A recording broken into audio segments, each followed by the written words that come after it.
ಸ್ನೇಹಿತರೆ, ಚರಿತ್ರೆಯ ಮತ್ತೊಂದು ವಿಡಿಯೋಗೆ ನಿಮಗೆಲ್ಲ ಪ್ರೀತಿಯ ಸ್ವಾಗತ. ಭಾರತಕ್ಕೆ ಇಲ್ಲಿವರೆಗೆ ಭಯೋತ್ಪಾದಕರ ವಿಚಾರದಲ್ಲಿ ತೊಂದರೆ ಆಗ್ತಾ ಇದ್ದಿದ್ದು ಕೇವಲ ಪಾಕಿಸ್ತಾನದಿಂದ ಮಾತ್ರ. ಪಾಕಿಸ್ತಾನದಿಂದ ನುಸುಳಿ ಬರ್ತಾ ಇದ್ದ ಉಗ್ರರು ಕಾಶ್ಮೀರ ಭಾಗದಲ್ಲಿ ತೊಂದರೆ ಕೊಡ್ತಾ ಇದ್ರು.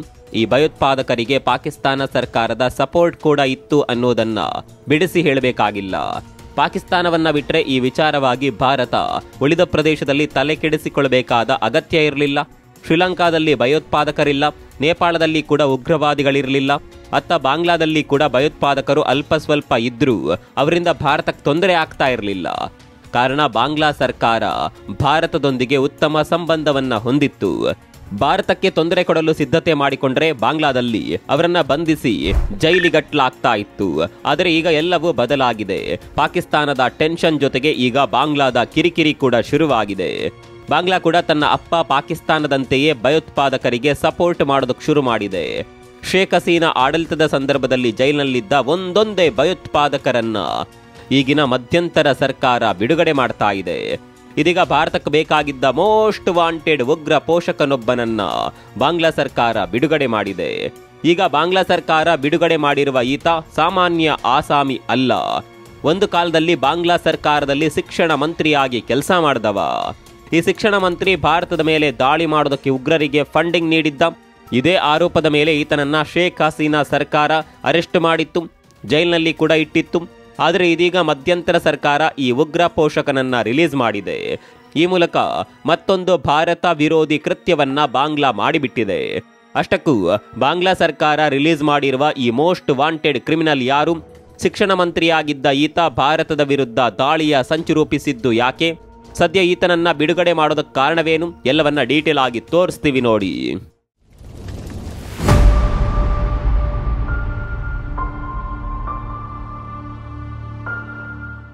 ಸದ್ಯ ಬಾಂಗ್ಲಾದಲ್ಲಿರುವ ಮಧ್ಯಂತರ ಸರ್ಕಾರ ಭಾರತದ ವಿರುದ್ಧ ಏನೆಲ್ಲ ಮಾಡಬಹುದು ಅದೆಲ್ಲವನ್ನ ಮಾಡ್ತಾ ಇದೆ. ಕುಸಿದು ಬಿದ್ದಿರುವ ಆಡಳಿತ ವ್ಯವಸ್ಥೆಯನ್ನ ಸರಿಪಡಿಸುವ ಬದಲು ಕೇವಲ ಭಾರತ ವಿರೋಧಿ ಕೃತ್ಯಗಳಲ್ಲೇ ಬಾಂಗ್ಲಾ ತೊಡಗಿಸಿಕೊಂಡಿದೆ. ಪ್ರತಿದಿನ ಭಾರತಕ್ಕೆ ತೊಂದರೆ ಕೊಡುವ ನಿರ್ಧಾರವನ್ನ ತೆಗೆದುಕೊಳ್ಳದೇ ಇದ್ರೆ ಬಾಂಗ್ಲಾ ಸರ್ಕಾರಕ್ಕೆ ನಿದ್ದೆ ಬರೋದಿಲ್ಲ ಅನ್ಸುತ್ತೆ.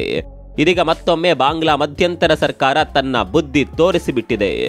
ಭಾರತದ ವಿರುದ್ಧ ಸಂಚು ರೂಪಿಸಿದ್ದ ಮೋಸ್ಟ್ ವಾಂಟೆಡ್ ಅಬ್ದುಲ್ ಸಲೀಂ ಪಿಂಟೋ ಎಂಬಾತನಿಗೆ ಈಗ ಬಾಂಗ್ಲಾ ಸರ್ಕಾರ ಬಿಡುಗಡೆ ಭಾಗ್ಯ ನೀಡಿದೆ.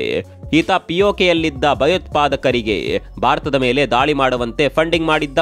ನಿಮ್ಮ ಹಣಕಾಸಿನ ವ್ಯವಸ್ಥೆಯನ್ನ ನಾನು ನೋಡಿಕೊಳ್ತೇನೆ, ನೀವು ಭಾರತದ ಮೇಲೆ ಹೇಗಾದರೂ ಮಾಡಿ ದಾಳಿ ಮಾಡಿ ಅಂತ ಉಗ್ರರಿಗೆ ಬೇಕಾದ ನೆರವನ್ನ ಈತ ನೀಡ್ತಾ ಇದ್ದ.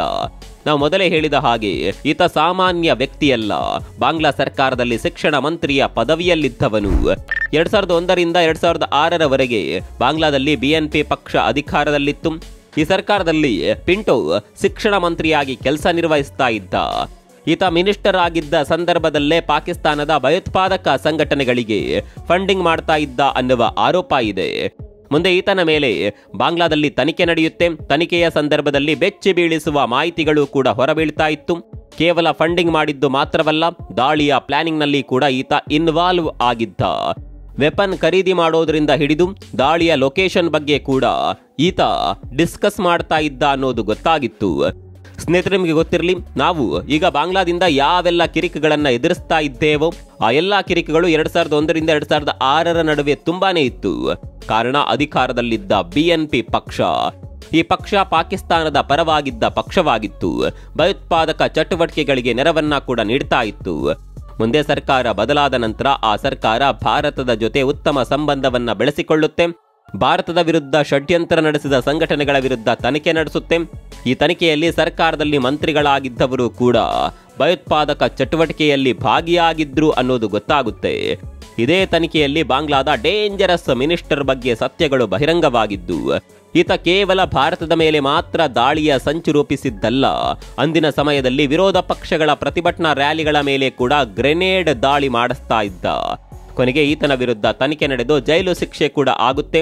ಅದು ಕೂಡ 1-2 ವರ್ಷದ ಜೈಲು ಶಿಕ್ಷೆಯಲ್ಲ, ಬರೋಬ್ಬರಿ 17 ವರ್ಷದ ಶಿಕ್ಷೆ. ಆದರೆ ಈ ಶಿಕ್ಷೆ ಕಂಪ್ಲೀಟ್ ಆಗುವ ಮೊದಲೇ ಈಗ ಅಧಿಕಾರದಲ್ಲಿರುವ ಬಾಂಗ್ಲಾದ ಮಧ್ಯಂತರ ಸರ್ಕಾರ ಅಬ್ದುಲ್ ಸಲೀಂ ಪಿಂಟೋನನ್ನ ಬಿಡುಗಡೆ ಮಾಡಿದೆ. ಈ ಬಿಡುಗಡೆ ಹಿಂದಿನ ಉದ್ದೇಶವೇನು ಅನ್ನೋದು ಮಾತ್ರ ಗೊತ್ತಿಲ್ಲ. ಹೀಗಿರುವ ತಲೆಕೆಟ್ಟ ಸರ್ಕಾರ ಈತನನ್ನ ಮತ್ತೊಮ್ಮೆ ಶಿಕ್ಷಣ ಮಂತ್ರಿ ಮಾಡಿದ್ರು ಅಚ್ಚರಿ ಇಲ್ಲ. ಹಾಗೊಂದು ವೇಳೆ ಈತ ಮತ್ತೊಮ್ಮೆ ಶಿಕ್ಷಣ ಮಂತ್ರಿಯಾಗಿದ್ದೇ ಆದಲ್ಲಿ ಬಹುತೇಕವಾಗಿ ಬಾಂಗ್ಲಾದೇಶದ ಶಾಲಾ ಪಠ್ಯ ಪುಸ್ತಕಗಳಲ್ಲಿ ಭಾರತದ ವಿರುದ್ಧ ಇರುವ ಪಾಠಗಳೇ ಇರಬಹುದು. ಸ್ನೇಹಿತರೆ, ಪಾಕಿಸ್ತಾನದಲ್ಲಿ ಪರೋಕ್ಷವಾಗಿ ಭಯೋತ್ಪಾದಕರಿಗೆ ಸಪೋರ್ಟ್ ಮಾಡ್ತಾರೆ, ಆದರೆ ಎಲ್ಲೂ ಸರ್ಕಾರದಲ್ಲಿರುವ ಮಂತ್ರಿಗಳು ನೇರವಾಗಿ ಭಯೋತ್ಪಾದಕರಿಗೆ ಫಂಡಿಂಗ್ ಮಾಡಿದ ಉದಾಹರಣೆ ಇಲ್ಲ.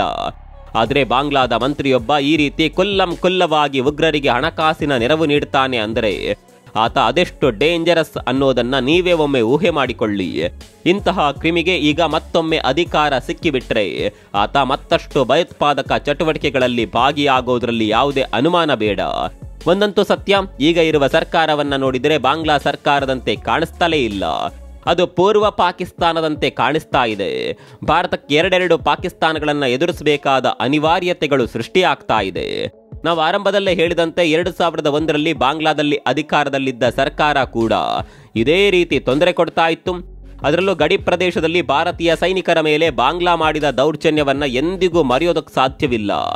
ಭಾರತ ಬಾಂಗ್ಲಾ ಗಡಿಯಲ್ಲಿ ಅಂತಹ ಮಟ್ಟದಲ್ಲಿ ಸೈನಿಕರ ನಿಯೋಜನೆ ಇರೋದಿಲ್ಲ. ಪಾಕಿಸ್ತಾನದ ಗಡಿಯ ರೀತಿ ಬಿಗಿ ಬಂದೋಬಸ್ತ್ ಬಾಂಗ್ಲಾ ಗಡಿಯಲ್ಲಿ ಇರೋದಿಲ್ಲ. ಆದರೆ 2001ರಲ್ಲಿ ಹೊಸ ಸರ್ಕಾರ ಅಧಿಕಾರಕ್ಕೆ ಬಂದಾಗ ಬಾಂಗ್ಲಾ ಇದ್ದಕ್ಕಿದ್ದಂತೆ ತನ್ನ 800 ಸೈನಿಕರನ್ನ ಭಾರತದ ಗಡಿಗೆ ನುಗ್ಗಿಸುತ್ತೆ. ಭಾರತದ ಗಡಿ ಕಾವಲಿನಲ್ಲಿದ್ದು ಕೇವಲ 16 ಸೈನಿಕರು ಮಾತ್ರ. ಈ 16 ಸೈನಿಕರನ್ನ ಅಪಹರಿಸಿದ ಬಾಂಗ್ಲಾ ಸೈನಿಕರು ಕೊನೆಗೆ ಭಾರತಕ್ಕೆ ಅವರನ್ನ ಮರಳಿಸಿದ್ದು ಶವವಾಗಿ. ಅದು ಕೂಡ ಹಲವು ದಿನಗಳ ಕಾಲ ನಮ್ಮ ಸೈನಿಕರಿಗೆ ಚಿತ್ರಹಿಂಸೆ ನೀಡಲಾಗಿತ್ತು. ಅಂದು ಅತ್ಯಂತ ಕ್ರೂರ ರೀತಿಯಲ್ಲಿ ಭಾರತದ ಸೈನಿಕರನ್ನ ಹತ್ಯೆ ಮಾಡಲಾಗಿತ್ತು. ಇದೀಗ ಮತ್ತೊಮ್ಮೆ ಆ 2001ರ ಸಿಚುವೇಶನ್ ಮರಳಿ ಬಂದಂತೆ ಕಾಣಿಸ್ತಾ ಇದೆ. ಹೀಗಾಗಿ ಭಾರತ ಈಗ ಈ ವಿಚಾರದಲ್ಲಿ ಅಲರ್ಟ್ ಆಗಲೇಬೇಕಾಗಿದೆ. ಯಾವ ರೀತಿ ಪಾಕಿಸ್ತಾನ ಹಾಗೂ ಚೀನಾ ಗಡಿಯಲ್ಲಿ ಸೈನಿಕರನ್ನ ನಿಯೋಜನೆ ಮಾಡಲಾಗಿದೆಯೋ ಅದೇ ರೀತಿ ಬಾಂಗ್ಲಾ ಗಡಿಯಲ್ಲಿ ಕೂಡ ಸೇನೆಯನ್ನ ನಿಯೋಜನೆ ಮಾಡಬೇಕಾಗಿದೆ.